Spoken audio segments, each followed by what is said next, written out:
Շնորհակալ ենք Տիրոջից, եղբայրներ, քույրեր,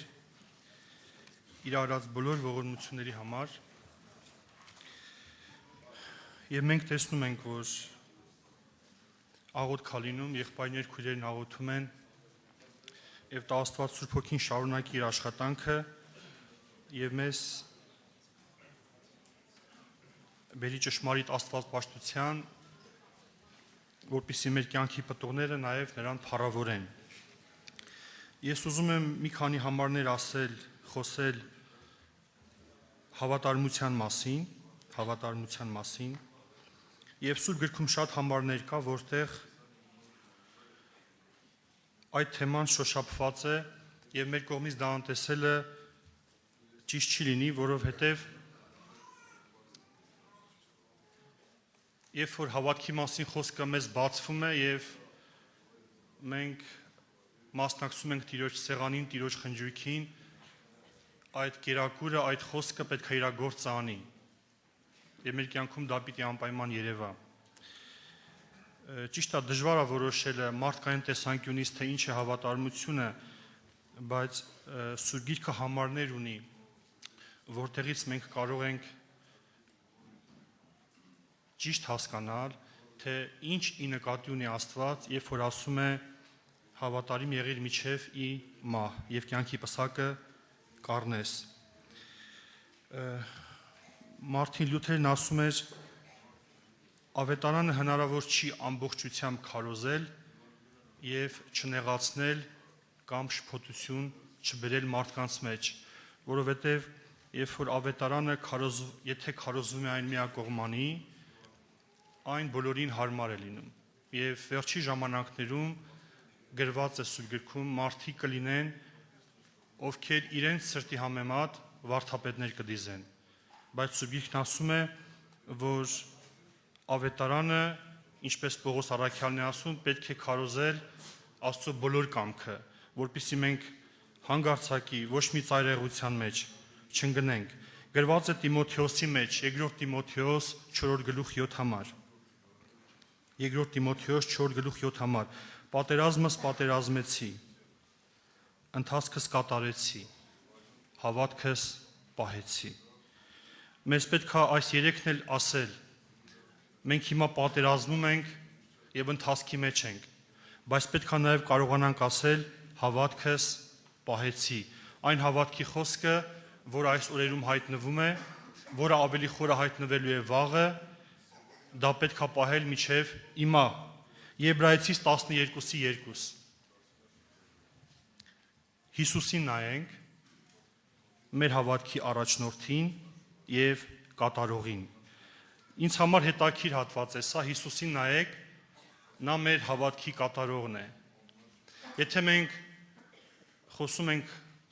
կենդանի հավատքի մասին, եւ մենք պիտի խոսենք կենդանի հավատքի մասին, Սուրբ Գիրքն ասում է, որ այդ հավատքը նաեւ պետք է կատարվի։ Ճիշտ է, թե շեշտված է, դա Հիսուսի ձեռքերով պիտի կատարվի, բայց դա պիտի կատարվի։ Երբ որ դա չի կատարվում, մենք հանդիպում ենք այս բառին, որ հնարավոր է դու ունենաս հավատք, բայց դու չունենաս հավատարմություն։ Հայերենում երևի նույն հիմքն է։ Ռուսերենում հավանաբար նույնպես։ Ռուսերեն հավատքին ասում են vera, հավատարմությանը ասում են vernost։ Նույնը կա նաև անգլերենում, ասում են faith եւ հավատարմություն faithful։ Երևի նույն հիմքն է, որովհետեւ երբ որ մենք ասում ենք հավատք, մենք սովորել ենք Սուրբ գրքից եւ Աստծո մեջ ապրող եղբայրներից, որ մենք դրա տակ ի նկատի ունենք նաև հավատարմություն։ Ղուկաս 18:8 մեզ ծանոթ բոլորիս ծանոթ հատված, Ղուկաս 18:8 Երբ որ որդի մարդուն գա, արդյոք երկրի վրա հավատք կգտնի թե ոչ։ Դե հիմա բոլորն ասում են իհարկե կգտնի, բայց ես մտածում եմ, որ երբ որ ասում է հավատք կգտնի, ի նկատի ունի հավատարմություն կգտնի թե ոչ։ Եղբայրները շատ լավ խոսացին նրա մասին, թե ինչ է արել եւ ինչ է անում Աստված մեզ համար։ Բայց ինչ որտեղ էլ պետք է մենք հաշվի առնենք, որ բացի նրանից, թե ինչ է արել Աստված մեզ համար եւ տեղ չի թողել, մեզանից պահանջվում է հավատարմություն։ Եվ եթե մենք ընդամենը լսենք հավատքի մասին, երգենք հավատքի մասին, բայց չապրենք այդ հավատքը, անհավատարիմներին Աստված նաև խիստ նախազգուշացնում է։ Մեր եղբայրներ քույրերը շատ են պատրաստվել երգելու համար դեպի որ նոր երգեցին Via Dolorosa։ Մենք դա վաղուց ենք երգում, մենք այսօր էլ երգեցինք եւ լավ է որ մենք միշտ դա երգենք, բայց մենակ չերգեինք։ Նրանք ովքեր երգում են, նրանք ովքեր մասնակցում են այդ երգին, իհարկե լավ է որ նրանք նաեւ այդ ճանապարհի վրա լինեն, ոչ թե երգեն այդ ճանապարհի մասին, այլ նաեւ հավատան, որ Աստված հենց իրանց է կանչել այդ ճանապարհի մեջ քայլելու համար։ Ղուկաս 12:43 Երանի այն ծառային, որին իր Տերը երբ որ գա, այդպես արած կգտնի։ Ստե խոսում է հավատքի մասին, բայց առավել ստե խոսում է հավատարմության մասին։ Երանի այն ծառային, որին իր Տերը երբ որ գա, այդպես արած կգտնի։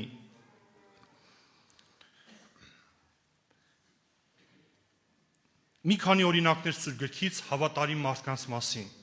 Մի քանի օրինակներ։ Գրված է Աբրահամի մասին, դուք կարող եք կարդալ, ես կարճ կասեմ, Նեեմիա 9-րդ գլուխ 7-8 համարները։ Նեեմիա 9-րդ գլուխ 7-8 համարները։ Նրան ուր քաղաքից հանեցիր, տեսեք ինչ է գրված։ Նրա սիրտը գտար հավատարիմ քո առաջ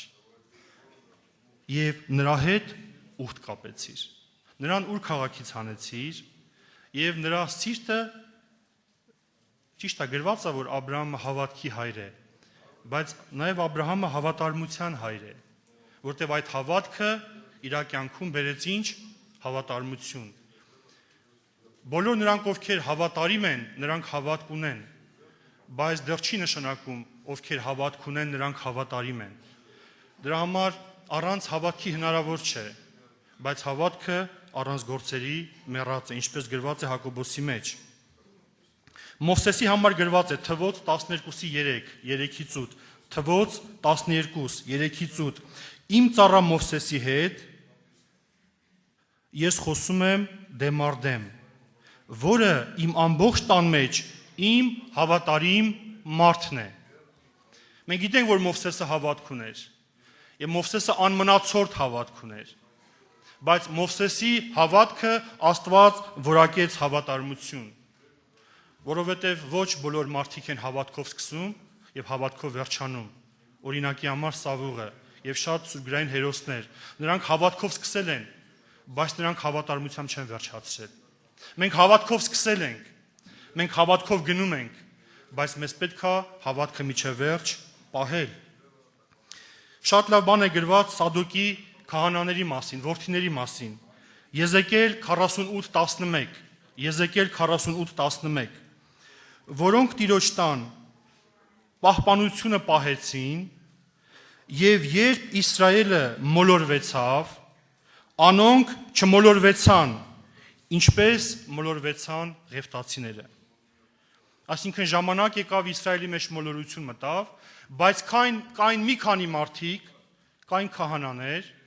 ովքեր չմոլորվեցան այնպես, ինչպես մոլորվեցան Ղևտացիները։ Եվ պատմության մեջ, եկեղեցու պատմության մեջ եղել են եղբայրներ եւ քույրեր, ովքեր խոսքով չեն եղել հավատացյալ, նրանք եղել են գործով հավատացյալ, նրանք եղել են հավատարիմ հավատացյալ, նրանք եղել են կյանքը դրած հավատացյալ, եւ իրանց միջոցով Աստված եկեղեցին ուղղել է իր հուների մեջ։ Հնարավոր չի չգա մոլորություններ, չգան պատերազմներ, չգան խառնակիչներ եւ չգան գայլեր, հնարավոր չի։ Բայց Աստված ունի հավատարիմ մարդիկ, ովքեր ապրում են եւ ոչ թե միայն խոսում են հավատքով, եւ իրանց կյանքի փորձը, իրանց կյանքի համը, իրանց նվիրվածությունը արյուն թափելու չափ մեղքին դեմ դնելը նաև փոխանցում են իրան շրջապատին։ Ուրայի մասին շատ ենք լսել երկրորդ Թագավորաց 11:11։ Երկրորդ Թագավորաց 11:11։ Դու գիտեք պատմությունը, Դավիթը կանչեց, որովհետև մեղք էր գործել, չարություն էր արել եւ ուզում էր ծածկել իր չարությունը, եւ գտավ անմեղ Ուրային, ուզում էր անմեղ Ուրայի վրա բարթեր, բայց տեսեք ինչ ա գրված։ Նրան կերցրեց, խմցրեց եւ ասեց գնա քո տունը, հետո իմացավ, որ չի գնացել։ Ասեց, բա ինչի՞ չես գնացել։ Ուրյան ասեց. տապանակը, Իսրայելը ու բանակը վրանների մեջ են։ Հովաբը ու իմ տիրոջ ծառաները բաց դաշտում են։ Ես իմ տունը գնամ ուտելու, խմելու եւ կնոջս հետ քնելու համար, այդ ինչպես կարող է պատահել։ Մենք կարող ենք ասենք Ուրյան հավատք ուներ, բայց արեք ավելի ճիշտ ասենք, Ուրյան հավատարմություն ուներ, որովհետև շատ մարդիկ հավատք ունեն, բայց շատ քիչ մարդիկ են հավատարիմ այն խոսքերին, որոնք իրան խոսում են։ Եվ ասում է, երդվում եմ քո կյանքով, որ ես այդ բանը չեմ անի։ Եվ ես մտածում եմ, որ հավատարիմ մարդիկ իրենց մահվան թուղթը իրենց ձեռը վերցրած գնում են մեռնելու։ Եվ Ուրյան այդ օրինակներից մեկն էր։ Երբ որ ինքը նամակ էր տանում, գիտեք, իր մահվան պատիժն էր գրված, չէ՞, որ պիտի մահանար ինքը։ Բայց այնքան նվիրված, այնքան անկեղծ, այնքան սրտացավ, որ ոչ բացելա, ոչ կարդացելա, իր մահվան պատիժը ձեռքին գնաց մեռնելու։ Եվ տա Աստված, որ նման հավատացյալներ, նման հավատքի մարդիկ Աստծո տան մեջ շատ լինեն։ Մենք լավ հասկանում ենք, թե ինչ է նշանակում հավատարիմ կին, բայց մենք շատ դժվար ենք հասկանում, թե ինչ է նշանակում հավատարիմ եկեղեցի։ Եթե դուք կարդաք Ովսեի մարգարեությունը, դուք կհասկանաք Աստծո սրտի ցավը, որը շատ էր անհանգիստ մարդկության համար, եւ նրանց համար շատ բացասական բաներ էր գրված, բայց այնուհանդերձ ինքը մնաց հավատարիմ։ Երբ որ մենք հարսին տանում ենք տուն, մենք սիրելով ենք տանում, բայց այդ հարսը այդ տան մեջ պետք է հավատարիմ մնա։ Եվ երբ որ հարսը հավատարիմ չի, կինը հավատարիմ չի, դու քեզ լավ չես զգում։ Բայց արյուտես Աստծո սիրտը ինչ ազգում այն ժամանակ, երբ որ իր եկեղեցին իր հանդեպ հավատարմություն չունի։ Դու կարող եք նաև գրել Ղուկաս 16:10-ը, չեք կարող երկու տիրոջ ծառայել։ Նրանք, ովքեր մենակ հավատք ունեն, նրանք ծառայում են երկու տիրոջ։ Նրանք, ովքեր հավատարիմ են, նրանք ծառայում են մի տիրոջ։ Որովհետև մենք ասում ենք հավատում ենք քեզ, մենք աղոթում ենք հավատում ենք քեզ, բայց մեր գործերը մեր հետևից չեն գալիս, եղբայրներ, քույրեր։ Ես արագ անցնեմ 3 Թագավորաց 22:8, մի նորից մի պատմություն, ես կարճ դրա մասին ասեմ, պիտի որոշվեր գնան պատերազմի թե չէ, եւ տեսեք Միքայի համար ինչ է գրված։ Ասում են կա էլի տեսանող կամ մարգարե, որ մեզ ասի գնանք թե չգնանք պատերազմի։ Եվ ասում է կա մարդ, բայց ես զանիկա ատում եմ, որովհետև ինձի համար աղեկ մարգարություն չի անում։ Գիտեք, շատ դժվար էր Միքայի համար հավատարիմ մնալ այստեղ։ Եվ իր կողքի մարդիկ, իր զինակիցները, իր թագավորը իրան ստիպում են, որ ինքը չասի այն, ինչ որ Տերն ասե, բայց ինքը ասեց այն, ինչ որ Տերն ասե։ Մենք չենք կարող առանց հավատքի ապրել, եղբայրներ, քույրեր, բայց երբ որ մեր հավատքը մեզ չի բերում Քրիստոսին, մենք չենք կարող խոսալ հավատարմության մասին, եւ մեր կյանքում շատ պարագաներ ա լինում, որ մենք չենք համարձակվում Միքայի նման ամուր բռնել Աստծո խոսքը։ Մեր պատանիներն ու երիտասարդները Իրանք ամաչում են, որ հավատացյալ են։ Իրանք ամաչում են, որ հավատացյալ են։ Իրանք չեն կարում անհավատների մեջ պարծենան Քրիստոսով։ Իրանք չեն կարում ամուր կանգնեն իրանք սկզբունքների վրա։ Իրանք կամաց կերպարանվում են աշխարհի հետ, մերվում են աշխարհի հետ, որ իրանք նեղություն չլինի, բայց Հիսուսն ասեց Հովհաննեսի մեջ 15:18. Ինձ ատել են, ձեզ կատեն։ Հետո 7-րդ գլխի մեջ ասում է. ինչու են ինձ ատում, որովհետև ես ասում եմ, որ իրանք գործերը չարեն։ Սա հավատքի մասին չի, սա հավատարմության մասին է։ Դրա համար թող մեր կյանքի հայտնություն եղած հավատքի խոսքը դառնա մեր կյանքում հավատարմություն, դառնա իրական պտուղ։ Եբրայեցիս 3:14, եթե Քրիստոսին մասնակից եղած եք, միայն թե այդ հաստատությունը միջև վերջ պինդ բռնեք։ Մենք ուզում ենք, որ բոլորս Քրիստոսի մեջ հաստատուն կանգնած լինենք, բայց ունենք նախազգուշացում, միայն թե այդ հաստատությունը, այդ հավատքի հաստատությունը, այդ հավատքի խոսքը միջև վերջ ինչ անենք, բռնենք։ Մենք շատերը սկսել են հոգիով, բայց Պողոսն ասում է, նայենք, որ ինչով չվերջանանք, մարմնով չվերջանանք։ Եվ եղբայրներ քույրեր, 2 Տիմոթեոս 3:13-ում գրված է. եթե մենք իրան չհավատանք, ինքը հավատարիմ կմնա, որովհետև իր անձը չի կարող ուրանալ։ Տեսեք, չի խոսում հավատքի մասին, խոսում է հավատարմության մասին։ Այդ հավատարմությունը հենված է հավատքի խոսքի վրա, հենված է Աստծո խոսքի հայտնության վրա, բայց իր կյանքում ինչ է տվել, պտուղ է տվել։ Ես մի համար կարդացի Օվսե 8:11-ում, գիտեք ինչ էր գրված, ինձ վախացրեց այս համարը, գրված է Եփրեմը շատ զոհասեղաններ շինեց մեղքի համար։ Այդ սեղանները իրեն մեղքի համար եղան։ Եփրեմը շատ զոհասեղաններ շինեց, թվում է թե պիտի լավ բան ասի, չէ՞։ Ու ինչի համար։ Մեղքի համար։ Մեր կյանքում շատ զոհասեղաններ կան, որտեղ մենք հավատքի դաշտում ենք։ Բայց այդ զոհասեղանները նրա համար չի, որ մենք բարձրանանք դրանց վրա։ Այդ զոհասեղանները նրա համար է, որ մենք շարունակենք մեր մեղքերը եւ մենք դա անում ենք։ Հավատքի մասին խոսալը կարևոր է, բայց առավել կարևոր է հավատարիմ մնալը ավետարանի խոսքին եւ այն ճշմարտությանը, որը քեզ բացվել է։ Մենք անցած անգամ որոշ բաներ խոսացինք համակարգիչների կամ համացանցի մասին, բայց քանի հոգի կարող են վկայել, որ հավատքի խոսքը,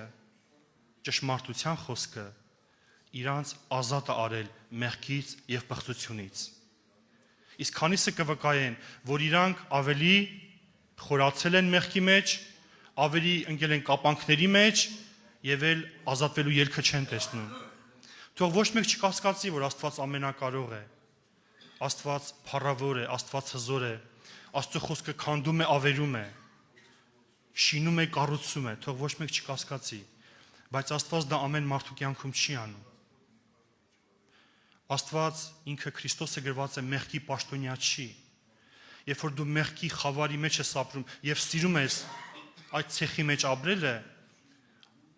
անգամ եթե Աստված ամենակարող է, դա քեզ ոչ մի օգուտ չի տալիս։ Այդ դեպքում բոլորը շատ հեշտությամբ կապրեին Աստծո հետ, բայց մենք տեսնում ենք փաստեր եւ նաեւ Սուրբ գրքում հերոսներ, որոնք խաղ են արել մեղքի հետ եւ երբեք Աստծո տանը չեն հաստատվել եւ Աստծո հետ չեն ապրել։ Եվ ուզում եմ կարդալ վերջի համարը Հեսու 23:8, հապա ձեր Տեր Աստծուն հարեք, ինչպես միջև այսօր արեցիք։ Հապա ձեր Տեր Աստծուն հարեք, այսինքն կպեք, ինչպես միջև այսօր արեցիք։ Հավատարմությունը դա այն հավատքն է, որը քեզ տանում է Քրիստոսին։ Բայց երբ որ դու ընդհանրապես հավատում ես, բայց չես հրաժարվում քո կյանքից եւ քո ճանապարհներից, դու ընդհանրապես խաղ ես անում հավատքի հետ։ Եվ եղբայրներ քույրեր, ես լսեցի, որ կներեք օրինակի համար մի համասեռամոլի հարցնում են, ինչ ես կարծում, քո երեխան կգա քո հետևից, կընտրի քո ճանապարհները, եւ գրված է, որ նա բարձրանալով պատասխանում է, իմ երեխան ինձ վերջերս հարց է տվել, իսկ հնարավոր է ես ամուսնանամ հակառակ սեռի հետ, հնարավոր է տես բան լինի, ուզում էր ասել, այո, իմ երեխան ընտրել է իմ պիղծ ճանապարհը, բայց շատ Աստծո զավակներ, իրանք խոսքով հավատում են, բայց իրանք գործով ուրանում են, դա մարդու խնդիրը չի, որ դատի, դա մարդու խնդիրը չի, բայց եղբայրներ, քույրեր, ես չեմ կասկածում Աստծո սիրո եւ ողորմության վրա, բայց ես կասկածում եմ մեր հավատարմության վրա, Հավատարմություն ասելով ի նկատի չունենք, որ ինչ-որ մի բան պիտի անենք ու ապացուցենք, որտես մենք կարողացանք անել, ոչ, ես մտածում եմ, հավատարմությունը դա հենց այն մահվան ճանապարհն է, որը դու պիտի ընտրես, դու ոչ թե միայն պիտի ընտրես հավատքը եւ Աստծո կյանքը, դու նաեւ պիտի ընտրես մահվան ճանապարհը, որտեւ եթե դու ընտրել ես Աստծո կյանքը, բայց դու մահվան ճանապարհով չես գնում, նեղ դռնով չես գնում, քո հավատքը հավատարմություն չի լինի Բայց եթե դու հավատում ես Աստծո խոսքին, ծունկի ես գալի, զորավոր աղոթում ես, օգնություն ես խնդրում, ջերմեռանդ աղոթում ես, երբ որ ստեղից դուրս եկար, պիտի գնաս քո բոլոր կապերը աշխարհի հետ կտրես, դա կարողության հետ կապ չունի, դա որոշման եւ համաձայնության հետ կապ ունի։ Աստված մեր կարողության կարիքը չունի, բայց Աստված մեր համաձայնության եւ որոշման կարիքը ունի։ Հիմա դու հավատում ես, թե դու հավատարիմ ես։ Լավ է, որ դու հավատում ես, բայց Իրանի, որ դու հավատարիմ լինես։ Եվ շատ աշակերտներ, առաքյալներ, եղբայրներ, քույրեր իրանց հավատարմությունը, հավատքը ապացուցել են կյանքը դնելով։ Եղբայրներն ասում էին, լավ է, որ քո արմատները եկեղեցում լինեն, ոչինչ որ քո ճյուղերը դրսում են։ Դա բժշկություն կլինի աշխարհին։ Բայց վատ է, երբ որ քո արմատները դրսում են, բայց քո ճյուղերը ստեղ են, այդ ճյուղերը մեկա կտրվելու են, այդ արմատները մեկա չորանալու են։ Մի ուրիշ եղբայր ասում էր, սատանան քեզ կանչում է քո մեղքով, բայց Աստված քեզ կանչում է քո անունով։ Հիմա դու լավ է, որ աղոթում ես, դու լավ է, որ օգնություն ես խնդրում, բայց քո կողմից քայլ անել է պետք։ Ես ուզում եմ մի օրինակ պատմել եւ մենք կկանգնենք աղոթքի։ Աստված հավիտյան արժանի է փառքերի եւ մենք առավոտը արթնանում ենք մինչեւ երեկո պետքա փառավորենք նրան։ Բայց եղբայրներ, քույրեր, գալիս է պահեր, որ նաեւ մենք պետքա զղջանք։ Մենք պետքա լացենք։ Մենք պետքա ողբանք մեր կյանքի համար, մեր արածների համար։ Շատերի ձեռները ցեխոտ են, շատերի աչքերը ցեխոտ են, շատերի ոտքերը չարության են եթում։ Շատերը Աստծո տան մեջ չարություն են անում։ Շատերը չեն ընդունում այն մաքուր վարդապետությունը, որը կա Սուրբ գրքում։ Շատերը անտեսում եւ արհամարում են Աստծո բոլոր պատվիրանները։ Շատերը օրենքով չարթրանալու պատրվակով չարաշահում են Աստծո տված շնորհքը եւ անառակ որդունման ապրում են խոզի լափի մեջ։ Ոչ մեկ չի ասում, որ մենք կարանք առանց Քրիստոսի ինչ-որ բան անենք, բայց դա չի նշանակում, որ դու պիտի անհավատարիմ մնաս։ Արդյոք Աստծո սիրտը ուրախ է քեզանով։ Արդյոք Աստծո սիրտը տենում է, որ դու հեռու ես փախնում ես աշխարհից։ Եվ օրինակը սա է. մի աղունիկ պահող, աղավնի պահող պատմում է, որ 5 անգամ իր աղավնիները վաճառել է եւ մի 2 օր հետո ինքը նկատել է, որ աղավնիները վերադարձել են։ Հետո մտածել է, դե անեմ, լավ չի։ Ես վաճառում եմ, բայց աղավները հետ են վերադառնում։ Հետո նորից է վաճառում աղավնիները։ Նորից մի քանի օր հետո նկատում է աղավնիները վերադարձել են։ Մտածում է, որ երևի ոնց վաճառեմ, իրանք կվերադառնան։ Որոշ ժամանակ հետո նորից է վաճառում աղավնիներին։ Ով որ աղավնի է պահում, երևի գիտի դա ինչ է։ Աղավնիները գնում են եւ երկար ժամանակ չեն գալիս։ Հետո ինքը մտածում է, այս անգամ երևի լավ եղավ, վաճառեցինք, էլ բան չկա անելու։ Բայց նկատում եմ մի օր, որ այդ նույն վաճառված աղավները երկար ժամանակ հետո իրանց բակում են արդեն նորից։ Ինքը զարմանքով մոտենում է, տեսնում է, որ իր վաճառած աղավնիներն են։ Բայց աղավնիների թևերը քաշած է։ Եվ ինքը ինչ է մտածում։ Ասում է, թեև ես իրանց վաճառել եմ, բայց իրանց թևերը քաշել են, բայց իրանք տոտիկ հետ են եկել նորից իմ տուն։ Այս է հավատարմության նշանը։ Կարող է հիմա քո թևերը քաշած է։ Աշխարհը դու թևերը տվել ես աշխարհին, աշխարհը քաշելու է։ Քեզ թողելու առանց թև, առանց ոտ, առանց աչք։ Բայց թեկուզ քո թևերը քաշած է։ Դու վերադարձի քո հորտում։ Դու արի Աստծո ոտերի մոտ։ Աստված գրված է հավիտյան չի մերժում։ Աստված ողջ չի պահում, դες գրված է։ Աստված երբեք ոչ մեկին չի արհամարում, դա գրված է։ Մենք Աստծո սիրո, Աստծո սրտի վրա կասկած չունենք։ Մենք կասկած ունենք, որ մենք ուղակի դա ասում ենք, բայց մենք ինքներս Աստծուն հավատարիմ չենք։ Կանգնենք ոտքի։ Զղջանք մեր ապրած կյանքի համար։ Մենք հնարավոր է ցավացրել ենք Տիրոջը, մենք հնարավոր է վշտացրել ենք Տիրոջը։ Մենք հնարավոր է խոսքով ենք հավատացյալ, բայց գործով չենք հավատացյալ։